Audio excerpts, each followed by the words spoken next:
तो हेलो मेरे प्यारे स्टूडेंट्स, क्या हाल चाल। उम्मीद है आप स्वस्थ होंगे, मस्त होंगे और आपकी पढ़ाई एकदम शानदार तरीके से चल रही होगी। तो स्वागत है एक बार फिर से क्लास 10th के साइंस में हम पढ़ रहे हैं बायोलॉजी में हमारा चैप्टर 7 है। तो चैप्टर 7वां है, 6वां है, 5वां है, उससे मतलब मत रखिए। अब बायोलॉजी का हमारा दूसरा चैप्टर है नियंत्रण एवं समन्वय। तो नियंत्रण एवं समन्वय में हम नियंत्रण एवं समन्वय, पादप की गतियाँ, पादप, हार्मोन, ऑक्सीन, जिबरेलिन, जो भी चीज़ें हैं इन सब के बारे में डिटेल के साथ चर्चा करने वाले हैं। तो हमारा चैप्टर की दूसरे की शुरुआत हो चुकी है। अब शानदार तरीके से आपको रेगुलर क्लासेस मिलेंगी। तो आइए बढ़ते हैं अपने टॉपिक की तरफ। तो जानते हैं नियंत्रण होता क्या है। तो अंगों के बीच में संबंध ही नियंत्रण और समन्वय कहा जाता है। जो अंगों के बीच में जो क्या हमारे जो अंग हैं उनके बीच क्या है, संबंध ही क्या नियंत्रण और समन्वय कहा जाता है। नियंत्रण और समन्वय क्या कहते हैं, किसे जो हमारे अंगों के बीच जो क्या होता है, नियंत्रण होता है, संबंध होता है, उसे क्या कहते हैं, समन्वय और नियंत्रण कहा जाता है। तो नियंत्रण होता क्या है, जो हमारे अंग हैं। तो लिख सकते हैं कि अंगों के बीच में संबंध ही, जो हमारे अंग हैं उनके बीच जो संबंध है, संबंध ही क्या है, नियंत्रण और समन्वय है। नियंत्रण एवं समन्वय है। अंगों के बीच जो संबंध है वही क्या, नियंत्रण एवं समन्वय है। नियंत्रण और समन्वय कहा जाए। अंगों के बीच में संबंध ही क्या कहता है, नियंत्रण और समन्वय कहा जाता है। नियंत्रण और समन्वय कहा जाता है। जो हमारे अंग हैं उनके बीच जो भी संबंध है, हर अंग के बीच जो भी संबंध है उन्हीं को क्या कहता है, नियंत्रण और समन्वय कहा जाता है।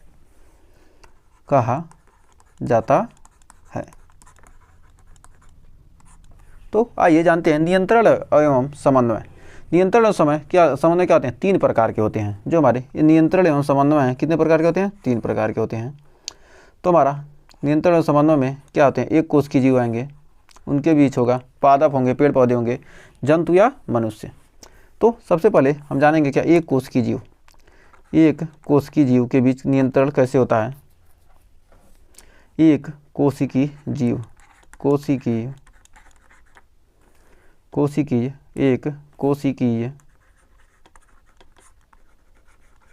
जीव। फिर दूसरा है पादप या पेड़,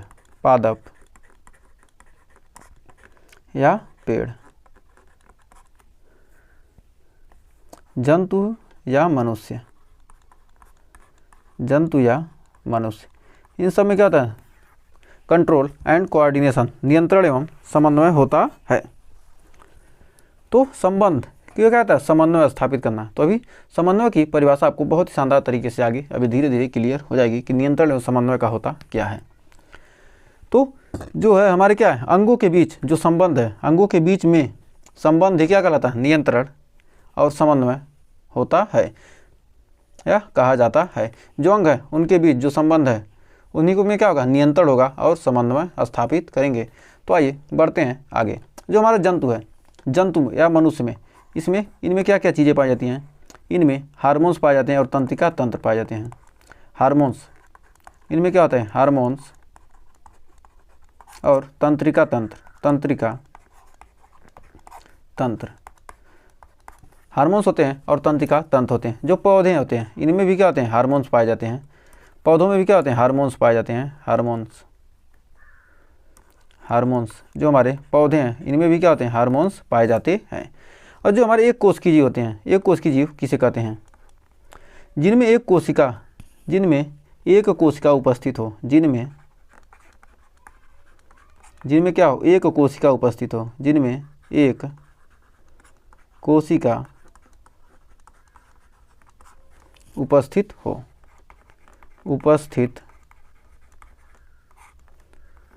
जिनमें एक कोशिका उपस्थित होने क्या कहेंगे, हम एक कोश की जीव कहेंगे। और यही कोशिका नियंत्रण व समन्वय में मदद करती है।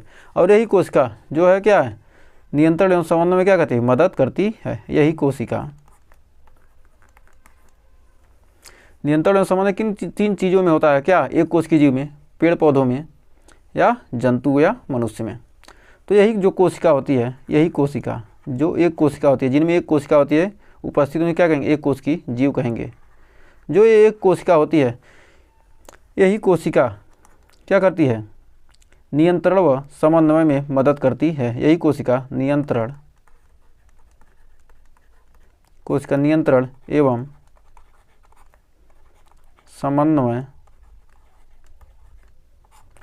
समन्वय में मदद करती है। यही कोशिका क्या? नियंत्रण एवं समन्वय में क्या करती है? मदद करती है। तो आगे बढ़ते हैं, पादप की गतियां देखते हैं। जो पौधे होते हैं उनमें गतियां किस प्रकार से होती हैं? तो पौधों के अंग की गति, जो हमारे पौधे हैं उनके अंग में क्या होती है? गति होती है। तो जो पौधों में अंगों में गति होती है उन्हें क्या कहते हैं? अनुवर्तन कहते हैं। अनुवर्तन। पौधों में जो गतियाँ होती हैं उन्हें क्या कहते हैं? हम अनुवर्तन कहते हैं। तो अगर पौधे का ऊपरी भाग सूर्य की दिशा में मुड़ जाए तो उसे क्या कहेंगे? प्रकाश अनुवर्तन कहते हैं। तो पौधों के अंग की गति, जो पौधे हैं क्या, यदि क्या करें? प्रकाश की तरफ, अगर पौधे का क्या ऊपरी भाग सूर्य की दिशा में क्या आ जाए? मुड़ जाए तो उसे क्या कहेंगे? हम प्रकाश अनुवर्तन कहते हैं। तो पौधे का अगर पौधे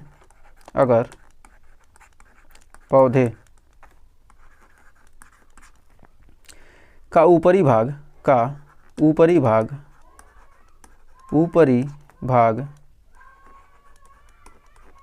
जो हमारा प्रकाश अनुवर्तन क्या होता है? पौधों में होता है। अगर पौधे का ऊपरी भाग सूर्य की दिशा में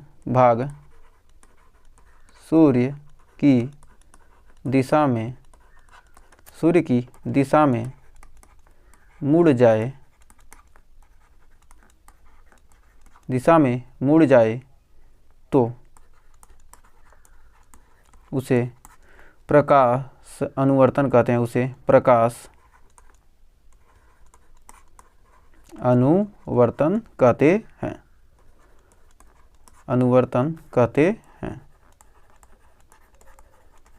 एग्जाम्पल हमारा हो जाएगा सूरजमुखी। यह क्या होता है? प्रकाश की दिशा में क्या होता है? प्रकाशानुवर्तन करता है। तो प्रकाशानुवर्तन होता क्या है? प्रकाश की ओर गति प्रकाशानुवर्तन कहलाती है। प्रकाश की दिशा में गति, प्रकाश की ओर गति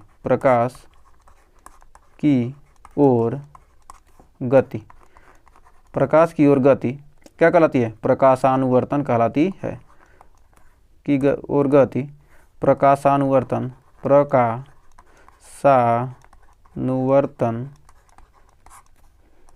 कहलाती है। प्रकाश की ओर गति क्या कहती है? प्रकाशानुवर्तन कहलाती है। फिर पौधे की अंग की गति यदि क्या हो? जल की तरफ हो तो उसे क्या कहेंगे? जलानुवर्तन कहा जाता है। यदि पौधे का कोई अंग क्या है? जल की तरफ क्या करे? गति कर दी। पौधे के अंग की जल की ओर गति, पौधे के अंग की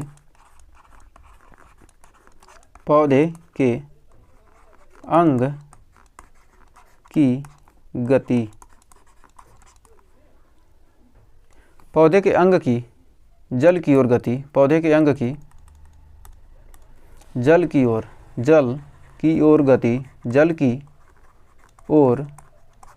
गति, पौधे के अंग की जल की ओर गति यह क्या कहलाती है? जलानुवर्तन कहा जाता है। उसे क्या कहते हैं? जलानुवर्तन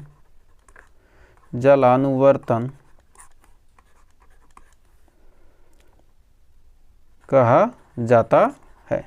पौधे के अंग की जल की ओर गति क्या कहलाती है? जलानुवर्तन कहा जाता है। एग्जाम्पल कमल का फूल। एग्जाम्पल क्या है हमारा? कमल का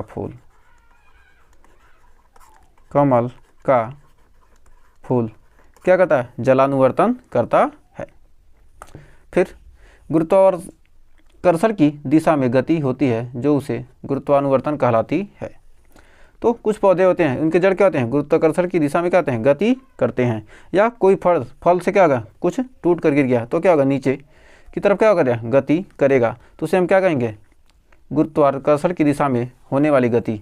तो हम लिख सकते हैं गुरुत्वाकर्षण की दिशा में होने वाली गति गुरुत्वाकर्षण की दिशा में होने वाली गति क्या कहलाती है? गति होती है जो उसे गुरुत्वानुवर्तन कहलाती है। गुरुत्वाकर्षण की दिशा में गति होती है, होने वाली गति को गुरुत्वानुवर्तन कहते हैं। गुरुत्वानुवर्तन कहलाती है, होने वाली गति गुरुत्वानुवर्तन कहलाती है। होने वाली गति गुरुत्वानुवर्तन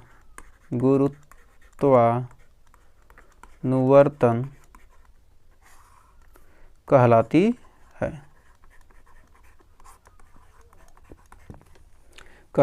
है। जो पौधे क्या करते हैं, सूर्य से क्या करेंगे, हमारे जो पेड़ पौधे होते हैं वो क्या करेंगे, सूर्य से क्या करना है, प्रकाश लेकर क्या करेंगे, भोजन बनाएंगे। जल से क्या लेते हैं, जल को लेते हैं। जड़ से को क्या करेंगे, जल को क्या करेंगे, जड़ से ग्रहण करते हैं।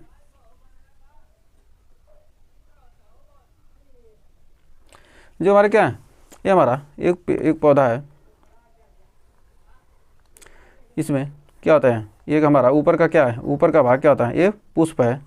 इसमें ऊपर का भाग क्या है, हमारा स्त्री केसर है। और क्या हमारा ये पुंकेसर है, ये हमारा क्या है, पुंकेसर है। और हमारा क्या है, स्त्री केसर है। ये क्या है, पुष्प फूला नहीं है अभी, क्या रहा है इसमें, इस पर क्या होता है, पुष्प जब निकलने वाला होता है तो ये हमारे क्या है, ये हमारा बीजांड है। ये हमारा क्या है, बीजांड, हमारा बीजांड है। तो ये क्या है, हमारा ये पुंकेसर, ये हमारा क्या है, पुंकेसर, ये हमारा क्या है, पुंकेसर है। इसे क्या कहेंगे, परागकण।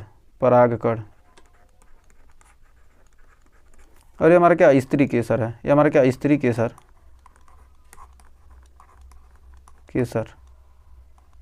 हमारा क्या, स्त्री केसर। तो जो हमारे क्या होते हैं, परागकण, जो परागकण क्या होंगे, इस प्रकार क्या होगा, इसमें जो परागकण की बीजांड की ओर गति, परागकण की बीजांड की ओर गति रसानुवर्तन या रसायन अनुवर्तन कहलाती है। तो परागकण की, जो हमारे परागकण हैं, परागकण की जो परागकण है, परागकण की बीजांड की ओर गति, परागकण क्या है, हमारा मेल है या पुरुष है, या क्या पुरुष है। परागकण की बीजांड की ओर गति, बीजांड की, परागकण की बीजांड की ओर गति, बीजांड की, परागकण की बीजांड की ओर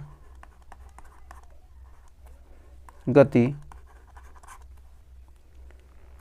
रसानुवर्तन कहलाती है। गति रसानुवर्तन, गति रसानुवर्तन, रसानुवर्तन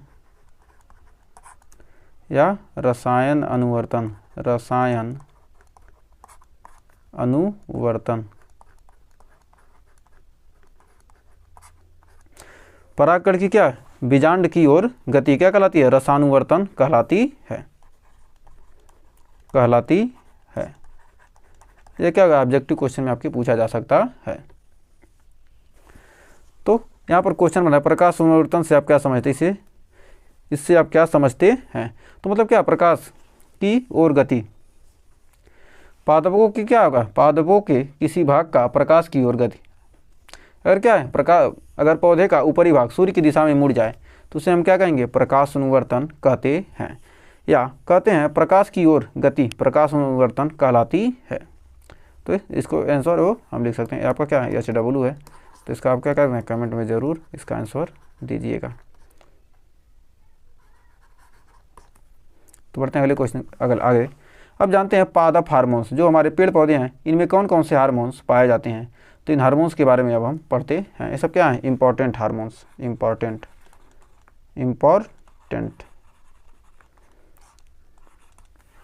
महत्वपूर्ण हार्मोन्स हैं। तो हमारा क्या है, ऑक्सिन है, जिब्रेलिन है और साइटोकाइनिन है। ये तीनों, ये हमारे क्या है, वृद्धि हार्मोन्स है। ये हमारे क्या है, वृद्धि हार्मोन्स। ये तीनों हमारे क्या है, वृद्धि हार्मोन्स। और जो पादप हार्मोन्स होते हैं इन्हें हम क्या कहते हैं? Phyto hormones. Phyto hormones.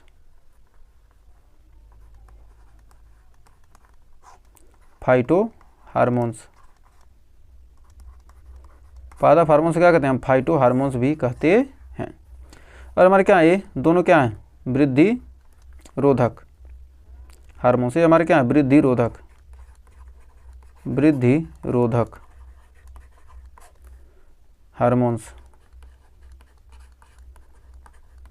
क्या होते हैं? वृद्धि रोधक हार्मोन्स। जो हमारे एसिटिलीन होती है, एसिटिलीन C2H2 एसिटिलीन होती है, एसिटिलीन। एसिटिलीन जो होती है, एसिटिलीन C2H2 एसिटिलीन यह क्या है? कृत्रिम रूप से बनाई जाती है। जो हमारी क्या होती है? एसिटिलीन क्या है? कृत्रिम रूप से।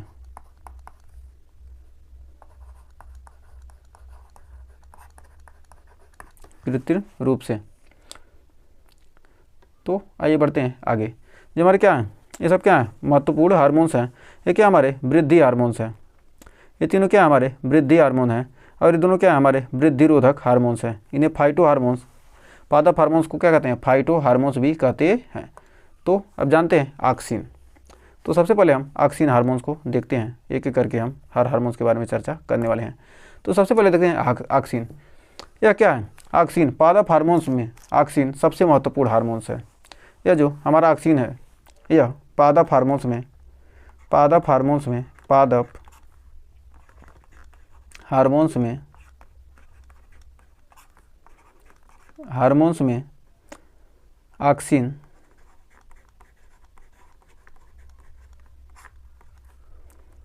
सबसे महत्वपूर्ण हार्मोन है। सबसे महत्वपूर्ण हार्मोन है। पादप हार्मोन क्या है? सबसे महत्वपूर्ण हार्मोन्स क्या है? ऑक्सिन है। फिर दूसरा हो जाएगा, यह पादपों के ऊपरी सिरों पर बनते हैं। यह क्या होता है? पादपों के क्या होगा? यहाँ ऊपरी सिरों पर क्या होता है? ये बनता है। ये जो पौधे हैं क्या, इनके ऊपरी सिरों पर यह हार्मोन बनता है। तो यह पादपों के, यह पादपों के ऊपरी सिरों पर बनते हैं। ऊपरी सिरों पर बनते हैं। ये क्या होते हैं? पादपों के ऊपरी सिरों पर क्या होते हैं? बनते हैं। फिर अगला है, यह कोशिका विभाजन में मदद करता है। यह जो है, यह कोशिका विभाजन में मदद करता है। यह कोशिका विभाजन में भी क्या करता है? मदद करता है। यह कोशिका विभाजन में मदद करता है। ये जो हमारा क्या है? ऑक्सिन हार्मोन है। यह क्या है? पादप हार्मोन्स में ऑक्सिन सबसे महत्वपूर्ण हार्मोन है। यह पादपों के क्या होता है? ऊपरी सिरे पर क्या होते हैं? बनते हैं। यह कोशिका विभाजन में भी क्या करता है? मदद करता है। यह कोशिका के दीर्घाकरण को प्रेरित करता है। मतलब क्या है? कोशिका को बढ़ाने का। देखिए कोशिका क्या है? धीरे धीरे बढ़ रही है। इसके लिए भी क्या है? यह बहुत ही ज़रूरी है। यह कोशिका के दीर्घाकरण, यह कोशिका के दीर्घाकरण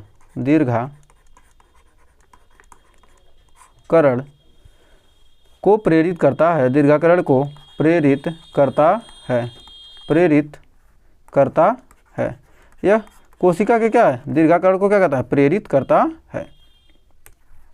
तो इसको हम आपको थोड़ा सा कर देते हैं।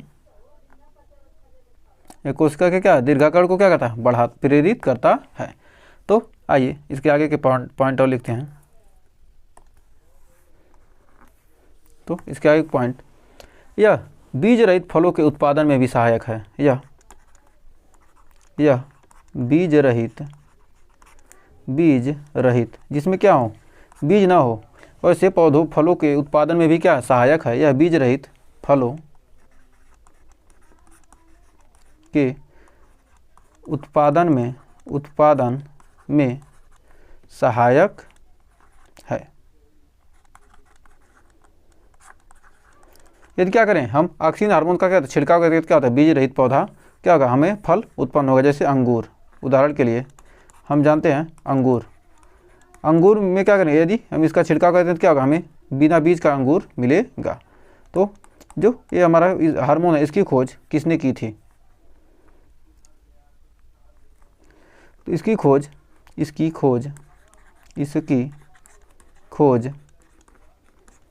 किसने किया था, वेंट ने। इसकी खोज वेंट ने 1928 ईस्वी में की थी, 1928 में की थी। फिर कह रहा है ये पौधों में अनुवर्तनी यानी प्रकाश अनुवर्तन या गुरुत्वानुवर्तन गतियों को नियंत्रित करता है।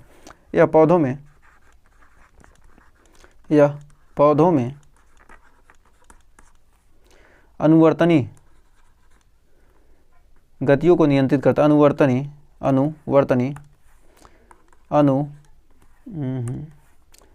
अनुवर्तनी जैसे प्रकाशानुवर्तन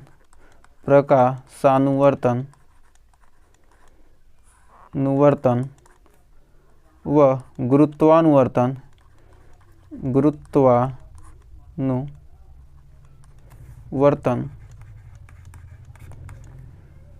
गतियों को नियंत्रित करता है, गतियों को नियंत्रण करता है, गतियों का नियंत्रण करता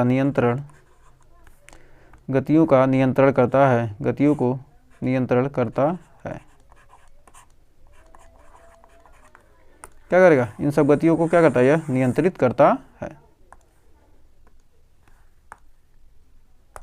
फिर अगला पॉइंट हमारा कि बहुत से पौधे जैसे गुलाब की कलम, बहुत से पौधे होते हैं, बहुत से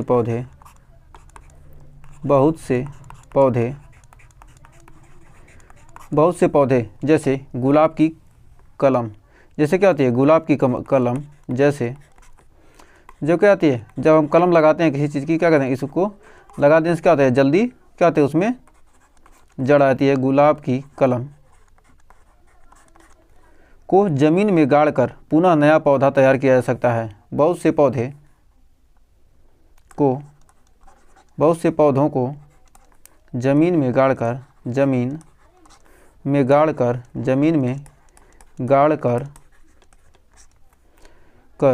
पुनः नया पौधा तैयार किया जाता है, पुनः नया पौधा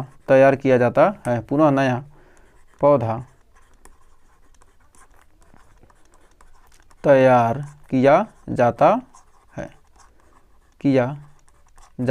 है। क्या कर सकते हैं, जमीन में गाड़ कर क्या कहते हैं, पूरा नया पौधा क्या कहते हैं, तैयार कर सकते हैं। कलम के निचले सिरे पर ऑक्सीन लगने पर, जो हमारा है कलम है, कलम के निचले सिरे पर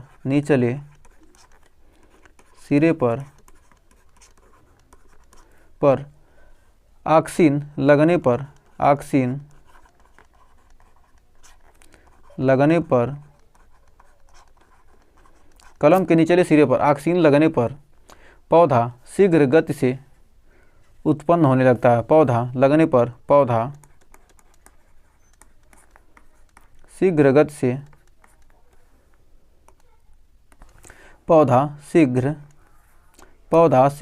क्या होता है, उगने लगता है। पौधा शीघ्र गति से उत्पन्न होने लगता है। मतलब क्या कहा, जल्दी से क्या होता है, उसमें पत्तियां आ जाती हैं। इसे मूल प्रेरण कहते हैं। मूल प्रेरण कहते हैं।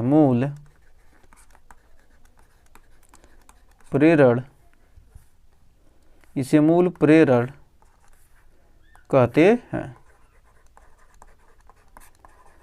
क्या होता है, जल्दी क्या होगा, इसमें पुनः नया पौधा क्या होता है, गाड़कर पुनः नया पौधा तैयार किया जाता है। पुनः गाड़कर पुनः नया पौधा क्या किया था, तैयार किया जाता है। फिर अगला पॉइंट है इसमें कि ऑक्सीन के छिड़काव से बीजों को प्रसुप्ता को बढ़ाया दिया जाता है। जिससे उसमें लंबे समय तक संग्रहित किया जा सकता है। मतलब क्या, ज़्यादा समय तक क्या करने के लिए, रखने के लिए। तो कह सकते हैं कि ऑक्सीन के छिड़काव से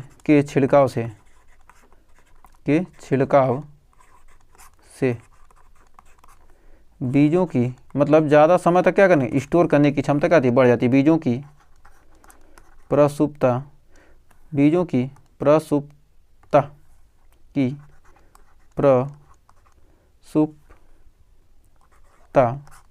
प्रसुप्ता को बढ़ा दिया जाता है, सुप्ता को बढ़ा दिया जाता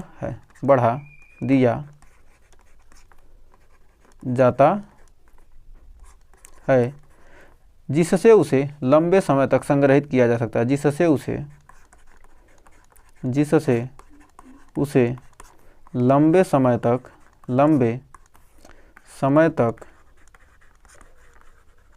संग्रहित किया जा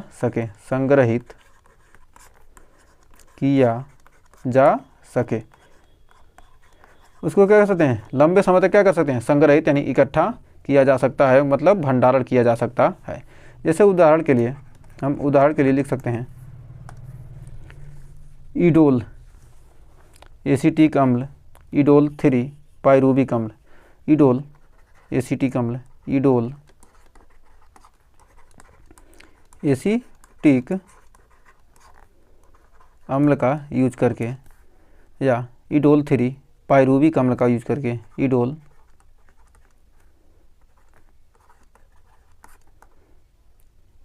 3 पाइरूविक अम्ल का यूज करके, पाइरूविक अम्ल का यूज करके हम क्या कर सकते हैं, ज़्यादा समय तक क्या करते हैं, बीजों को रख सकते हैं। फिर अगला है, तो हमने कौन कौन से हार्मोन पढ़ लिए, हमने ऑक्सीन पढ़ लिया, ऑक्सीन हार्मोन्स के बारे में क्या कर लिया, हमने पढ़ लिया। अब पढ़ते हैं दूसरा हमारा हार्मोन है जिब्रेलिन्स। तो आइए जिब्रेलिन्स के बारे में पढ़ते हैं। ये तीनों क्या हमारे वृद्धि हार्मोन हैं, ये तीनों क्या हमारे वृद्धि हार्मोन हैं, वृद्धि हार्मोन। तो आइए देखते हैं अगला हार्मोन कौन सा है। तो वृद्धि हार्मोन तीनों हैं, तो आइए देखते हैं अगला कह रहा है जिब्रेलिन्स, जो हमारा जिब्रेलिन हार्मोन है। तो यह भी पादप में हार्मोन है, यह भी क्या है, पादप हार्मोन्स है, यह भी पादप हार्मोन्स है, पादप हार्मोन्स है। इसे वृद्धि हार्मोन भी कहते हैं, हार्मोन्स है, इसे वृद्धि हार्मोन्स भी कहते हैं, ये भी क्या कहता है, पौधों में क्या कहता है, वृद्धि करने का काम करता है। तो पहला है इसमें दूसरा पॉइंट, ये भी बीज रहित पौधों को उगाने में मदद करता है, ये भी बीज रहित, जिसमें क्या हो, बीज ना हो, बीज रहित पौधे उगाने में मदद करता है, उगाने में मदद करता है। देखिए पौधे का क्या विकास हो रहा है, तो किसके कारण, यह जिब्रेलिन या ऑक्सीन हार्मोन की वजह से क्या होता है, पौधे का विकास हो रहा है।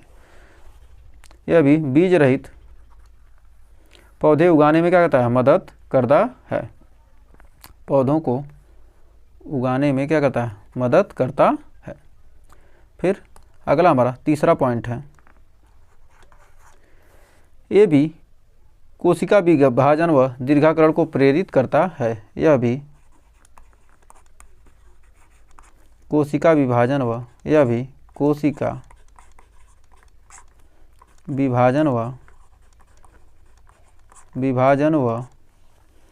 दीर्घाकरण को प्रेरित करता, वह दीर्घाकरण को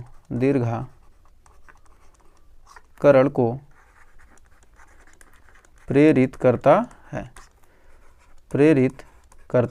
है, फिर अगला है चौथा पॉइंट, यह पौधों की लंबाई को बढ़ाने में भी मदद करता है, यह पौधों के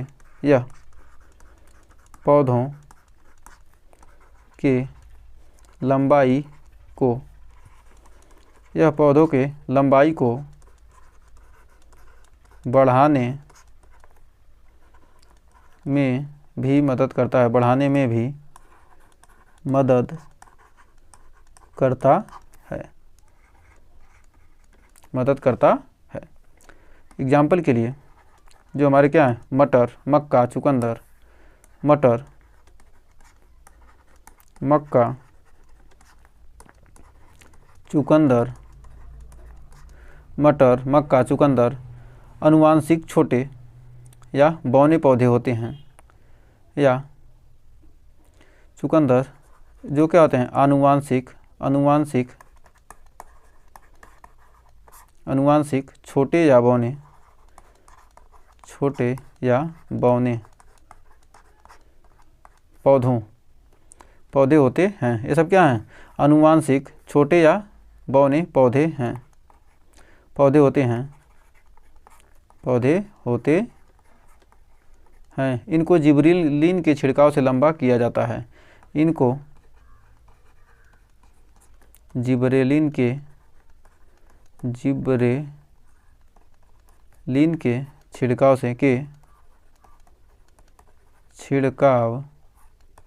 से लंबा किया जाता है, लंबा किया जाता है। क्या कहते हैं, इनके जिबरेलिन के छिड़काव से कहते हैं इसको लंबा किया जा सकता है। फिर अगला है, यह बड़े आकार के फल व फूलों के उत्पाद में मदद करता है। यह क्या है, यह बड़े आकार के, यह बड़े आकार के, यह बड़े आकार के फल व फूलों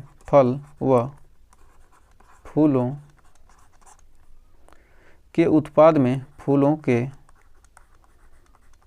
उत्पाद में मदद करता है, में मदद करता है। फिर अगला है, इसका प्रयोग देरी से पुष्प देने वाले पौधों में पुष्पन क्रिया तेज करने के लिए भी करते हैं। इसका प्रयोग जो क्या है, बहुत ही इम्पोर्टेंट है, इम्पोर्टेंट कि इसका प्रयोग क्या हो, इसका प्रयोग देरी से पुष्प देने वाले, देरी से पुष्प देने वाले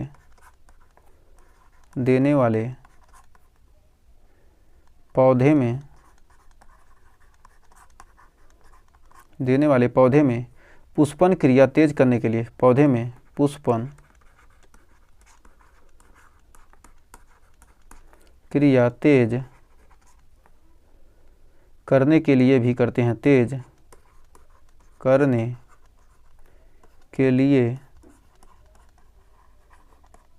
भी करते हैं। पुष्पन क्रिया तेज करने के लिए भी क्या करते हैं, करते हैं। और इसकी खोज किसने किया था, इसकी खोज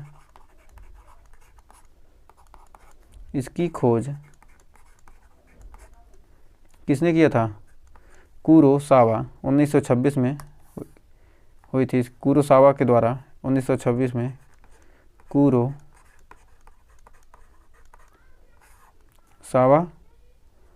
के द्वारा क्या हुई थी, 1926 में हुई थी, 1926 में कुरोसावा के द्वारा क्या हुई, 1926 में हुई थी।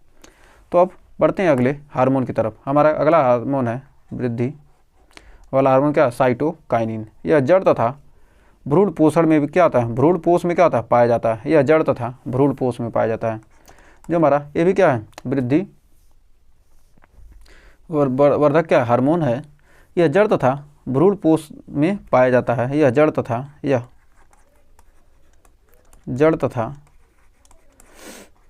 भ्रूण पोष में पाया जाता है, भ्रूण पोष में पाया जाता है, यह जड़ तथा भ्रूण पोष में क्या होता है, पाया जाता है। साइटोकाइनिन को रक्षक हार्मोन कहते हैं। जो साइटोकाइनिन है इसको रक्षक हार्मोन कहते हैं। साइटोकाइनिन को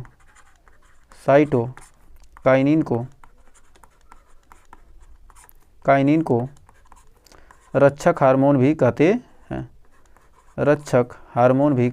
हैं, रक्षक हार्मोन कहते हैं।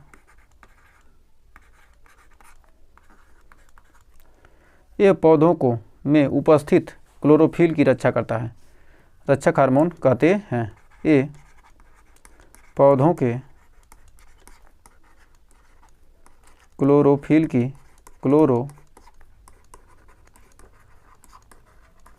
की यह पौधों में उपस्थित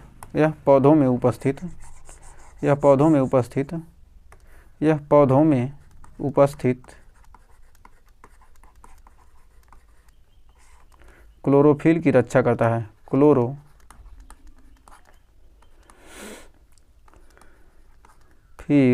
की रक्षा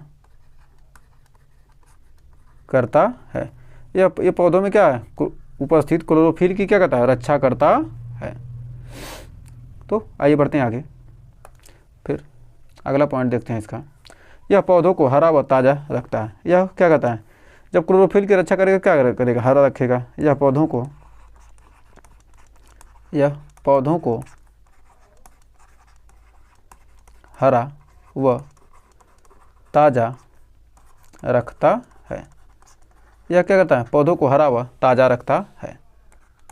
ये हार्मोन बीजों व फलों में उपस्थित होता है। ये हार्मोन क्या होता है, बीजों और फलों में उपस्थित होता है। ये हार्मोन बीजों व फलों में उपस्थित होता है, बीजों व फलों में उपस्थित होता है, फलों में उपस्थित होता है। यह हार्मोन क्या होता है, बीजों और फलों में क्या होता है, उपस्थित होता है। फिर अगला पॉइंट है, साइटोकाइनिन व ऑक्सिन की मात्रा के अनुपात को बदलकर, जो हमारा क्या इंपॉर्टेंट पॉइंट है इसका, साइटोकाइनिन व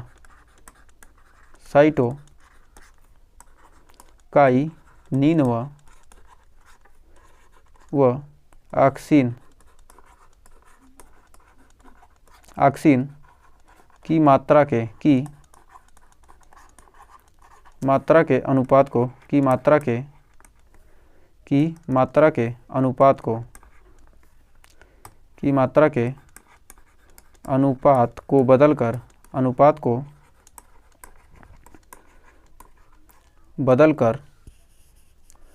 की मात्रा के अनुपात को बदलकर जड़ व तना का विकास किया जा सकता है। बदलकर जड़ व तना का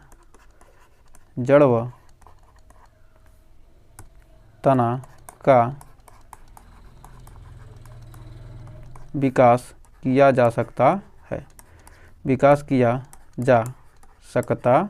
है। जड़ व तना का क्या कर सकते हैं, हम विकास कर सकते हैं।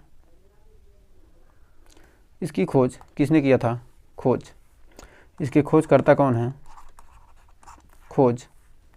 मिलर व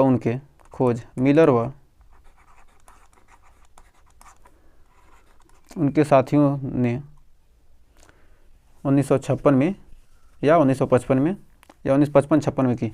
मिलर व उनके साथियों ने 1955-56 में की।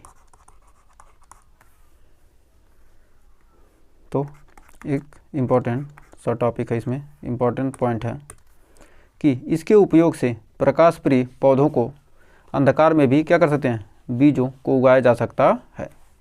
तो इसके उपयोग से क्या होते हैं, इसके उपयोग से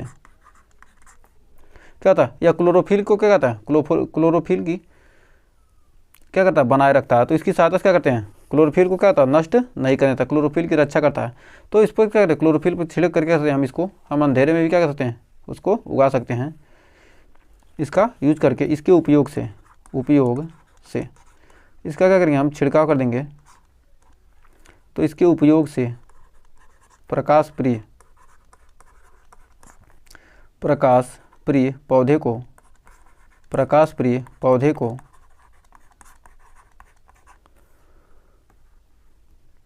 अंधकार में भी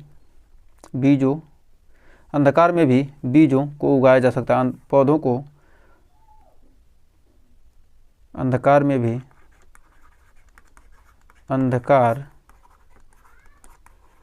भी प्री पौधों को अंधकार में भी बीजों को पौधों के इसके उपयोग से प्रकाश प्रिय पौधे को अंधकार में भी उनके बीजों को अंधकार में भी उनके बीजों को उगाया जा सकता है।